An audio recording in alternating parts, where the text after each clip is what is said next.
Pertanyaan saya di luar konteks yang Buya sampaikan, namun ini sebenarnya dari dulu ya, udah lama ingin saya tanyakan pada Buya, hanya alhamdulillah kesempatannya saat ini untuk disampaikan. Ada 2 pertanyaan Buya. Harus 2? Satu pilih yang paling bagus, yang paling. Aduh. Biar dibagi sama yang lainnya. Baik, silakan.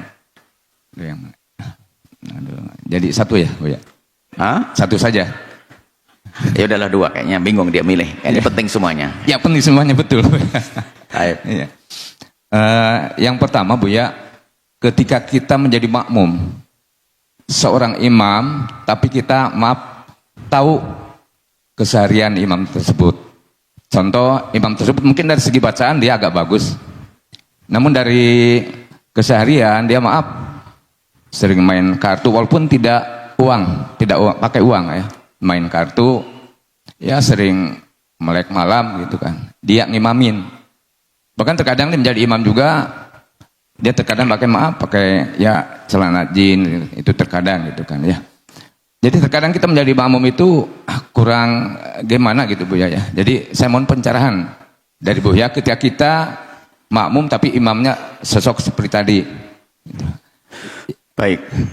Yang kedua Buya, ada seseorang yang minjem uang ke kas masjid dan memang mungkin orang tersebut butuh banget, tapi ketika janjinya untuk bayar ternyata meleset, dan setelah ditagih berulang-ulang ternyata dia belum juga membayar. Ini hukumnya untuk pengurus tadi karena melihat kondisinya yang menjambat gimana dan solusinya seperti apa Buya? Mohon maaf, terima kasih atas jawabannya. Assalamualaikum warahmatullahi wabarakatuh. Assalamualaikum warahmatullahi wabarakatuh.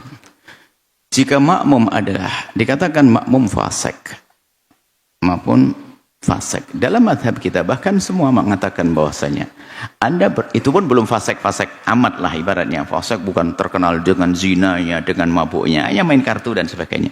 Bahkan kalau seandainya lebih pahit dari itu, kalau imamnya seorang pezina, pemabuk dan sebagainya, sholat Anda tetap sah dan Anda full mendapatkan pahala sempurna. Hanya dikatakan bahwasanya ada kemakruhannya menjadi imam kalau dia dibenci oleh makmum. Artinya imam saja yang harusnya tahu diri. Kalau makmum kadang-kadang mohon maaf, gimana nggak jadi imam dia? Kadang imamnya Masya Allah pakai jin, kemudian dia yang suka main kartu dan sebagainya. Ya, ternyata yang soleh-soleh jarang jamaah di situ. Repot. Jadi ya serba salah dia. Artinya bagi makmum ada full pahalanya. Hingga tinggal dipetata hati saja agar tidak prasangka buruk. Jangan mau ini. Memang tidak elok. Kenapa makruh menjadi imam kalau dia dibenci oleh jamaah? Karena bikin orang tidak khusyuk.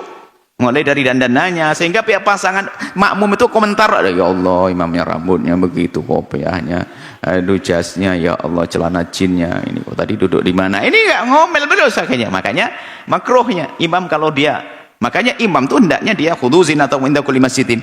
Imam pakai dandan yang layak sebagai seorang imam. Harusnya begitu. Cuma kan dia tidak ada. Anda sebagai makmum Anda terima, sholat Anda tetap sah, diterima oleh Allah, dapat pahala berlipat-lipat, tak hati. Kenapa? Yang benar setelah terus, yang hebat, yang bajunya bagus, masbuk rakaat kedua baru datang kan gitu ya. Sekarang untuk gini loh, di dalam membangun masyarakat Anda jangan selalu ingin yang number 1, raqam wahid, mumtaz, habislah dunia ini. Sudahlah, alhamdulillah mau sholat berjamaah, waduh bajunya Masya Allah, alhamdulillah, itu loh. Ini sholat ke masjid pakai baju gembel ini. Alhamdulillah. Kita itu sering sok congkak dalam beragama. Ada datang pada zaman Nabi orang macam-macam sholat. Nabi tidak mengatakan mengusir ini, mengusir itu, tidak. Kadang ada pengurus masjid yang subhanallah, ini astagfirullah, masjid tidak menghargai masjid. Nah ini bajunya nggak benar, jadi imam lagi. Ya memang perlu diperhatikan imam ini sehat atau tidak. Sebab dalam dunia berfikih itu kan nggak cukup dengan wajib saja. Ada kesunahan-kesunahan. Ya kan gitu lah. Dan paling tidak mengerti kesunahan, berdandan di saat sholat. Makanya dalam hukum fikih itu mengamalkan fikih saja nggak cukup. Harus ada adab tata krama. Kalau bicara fikih, auratnya laki-laki apa sih? Antara pusat dengan lutut. Kemudian besok ada khutbah masjid. Di Masjid Istiqlal adalah khutbah Jumat sama jadi imam cuma pakai kolor. Yang penting nutup pusat sama lutut. Langsung dia masuk rumah sakit gila dia. Biarpun secara fikih sah, nggak ada orang begitu. Makanya kalau Anda jadi imam, Anda harus menyesuaikan diri dong. Sekaligus untuk belajar cara berdandan yang bagus, cara pakaian yang layak, yang pantas, dan seterusnya. Baik. Kalau memang kita punya banyak aib-aib yang bakal dilihat oleh orang, Anda jangan jadi imam, biar yang lain saja. Khawatir di belakang nanti mengkhayal tentang dosa-dosa Anda. Baik. Yang kedua adalah, apa tadi? Yang minjam ke kas masjid Buya, tapi janjinya membayar dia Masya meleset. Allah. Ini banyak permasalahan dan kesalahan pengurus masjid. Dia dermawan tapi pakai duit masjid. Ya salam. Dia baik hati pakai duit masjid. Ini repot. Kalau Anda ingin minjemi, Anda pengurus masjid, pakai duit Anda, jangan pakai duit musola, duit masjid. Duitnya sendiri ya nggak mau ngasih. Pelit dia. Kalau pakai duit masjid nggak, hukumnya haram Anda, dosa. Anda punya tanggung jawab. Kalau ada orang mengambil lalu tidak mengambilkan, dia panitia yang telah mengeluarkan uang harus menggantinya, karena dia telah tidak amanat. Nah, itu tidak boleh meminjamkan, biarpun hajat kayak apapun. Kalau hajat Anda yang pinjam ke tempat lain, pinjemin, jangan pakai duit masjid. Ini menolong orang ada caranya. Bisa jadi mungkin kan masjid ada sebagian infak-infak untuk orang duafa, bisa saja. Makanya dalam dunia permasjidan ini harus ada manajemennya. Di antaranya nanti kalau ada orang fakir makan di situ, ada dananya, ada ini, ada mungkin untuk sangu, mungkin diambilkan dari zakat, masukkan, mungkin ada fisabilillah, ibnu sabil, orang yang keputus di jalan kehabisan bekal, bisa saja. Makanya manajemen masjid harus perbaiki.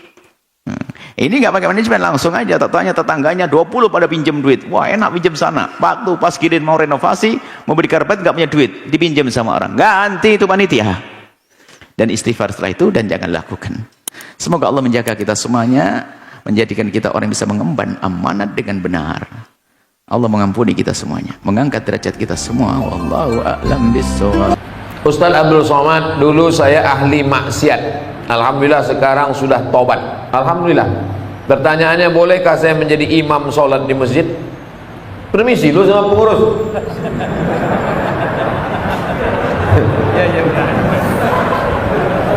Urutan, saya sebutkan dulu urutan imam. Urutan imam yang pertama ulil amri. Urutan imam tuh ulil amri. Makanya waktu di Madinah itu imam Nabi Muhammad SAW. Sakit Nabi Muhammad, baru disuruh Nabi Abu Bakar jadi imam. Abu Bakar jadi imam sampai meninggal, baru digantikan Sayyidina Umar. Umar meninggal, digantikan Sayyidina Utsman. Utsman meninggal, digantikan Sayyidina Ali. Pemimpin negeri sekaligus pemimpin sholat. Lalu kemudian imam yang kedua, imam ratib. Imam ratib, imam yang ditunjuk oleh negara. Kalau di Maroko imam itu PNS, ditulis pengumuman penerimaan imam. Kenapa begitu? Maka dia ada fit and proper test, dilatih, ditanya, dites hafalan Qurannya berapa, suaranya macam mana. Kadang kita kalau sholat di pinggir jalan mau pergi jauh, mampir kita di masjid, macam-macam bunyi imam. Wal maghdubi alaihim waladdallin, amin, bismillahirrahmanirrahim, ijazah nasrul. Tak ada huruf zal. Pak, ya. Kenapa dia maju jadi imam? Syukur dia maju, Pak. Kalau tak ada dia, tak ada sholat di sini. Tak ada fit and proper test imam. Oleh sebab itu imam yang pertama ulil amri, yang kedua imam ratib, imam yang ditunjuk. Tidak boleh orang maju ke depan. Siapapun yang datang ke Masjid Jami'atut Taqwa ini, datang ustaz dari Jakarta, sorbannya 4 lapis macam ban Vespa, tak boleh dia maju ke depan kalau tidak diizinkan oleh imam ratib. Makanya tadi sebelum sampai kemari saya pesankan Ustaz Iqbal nanti yang maju ke depan imam ratib aja, imam tetap. Baik. Oleh sebab itu imam ratib kita. Nah, tadi pertanyaannya, orang yang sudah taubat bolehkah dia jadi imam? At-taibu minadz-dzambi kama la dzambalah. Orang yang sudah taubat, dulu sabu-sabu, narkoba, pezina, perampok, garong, semua sudah dia buat. Taubat dia, taubat nasuha, maka dia sudah suci sesuci-sucinya. Innallaha la yaghfiru ayyushraka bihi wa yaghfiru ma duna dzalika liman yasha. Allah tak menerima ampun dosa syirik, adapun dosa selain itu diampunkan Allah Subhanahu wa taala. Illa man taba, orang yang bertaubat, wa amana, beriman, wa amila amalan salihah, beramal soleh. Taubat dia, beriman dia, beramal soleh dia, yubaddilullahu sayyi'atihim hasanat. Semua dosa-dosanya dulu diampunkan Allah, dijadikan kebaikan. Makanya kita yang jadi makmum, kalau ada imam tobat, tobat bertato dia, antik dia, maju dia jadi imam, tak usah kita permasalahkan. Jangan nanti assalamualaikum warahmatullahi wabarakatuh, ini nampaknya tak sah, ini imam ini bertato, anting ini masih berlubang telinganya. Ini nampaknya imam ini mantan funky ini, anak funk ini. Jangan, tak usah permasalahkan lagi, karena dia sudah tobat nasuha. Ada di Jepang itu yakuza itu semua badan ini bertato, yang tak bertato cuma lubang hidungnya aja, sampai ke muka ini bertato semuanya. Tobat dia, tobat imam di Jepang itu, tetap jadi imam, tak ada dipermasalahkan. Tato tidak menghalangi wudhu masuk ke dalam. Ini tak jadi masuk. Kecuali imam tu berkutek, berarti bencong. Kutek menghalangi wudhu, tak bisa masuk. Adapun tato tak menghalang, tak usah dipermasalahkan. Begitu Pak.